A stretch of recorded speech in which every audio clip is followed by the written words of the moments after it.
I believe that I made it very clear that I have no desire to lead anything. Yeah. I was out of politics since 2016 because they had problems in the coalition.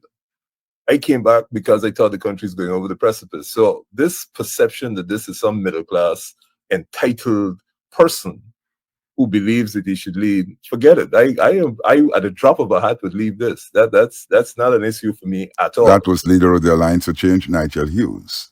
He was responding to the perception that his party was middle class and therefore not prone to alliances with those from the working class. Recently, the AFC saw the defection of 3 members of its executive. Hughes said that these people didn't take kindly to the collapse of the talks with APNU. He also said that he didn't see the defection as an indictment of him as a leader. From the time they had the elections in the Alliance for Change, those 3 persons were clearly committed and part of, I think Mr. Norton referred to the relationship he had with my predecessor. And they were integral and committed to that idea of coalition.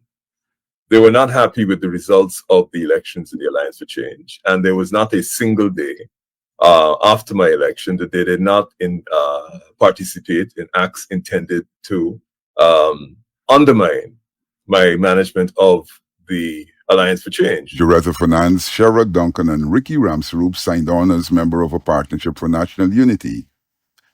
APNU constitution allows for individuals as well as political parties to become members.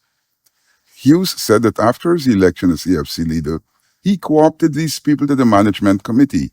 I think it's in April this year. There was a whole article in the Stabroek News which said that Juretha particularly had been identified as a presidential, prime ministerial candidate for the APNU. The language is her responses are quite telling. She denied specifically that she had been identified, and she specifically said that she couldn't be identified, or Mr. Norton couldn't identify her because that's a matter for her party. However, they have all consistently been there. We've always had our suspicions about them and others. And so this was not a new development. He said that the defection wasn't unexpected. Their conduct, it was consistent with all the intelligence that we have and had at the time.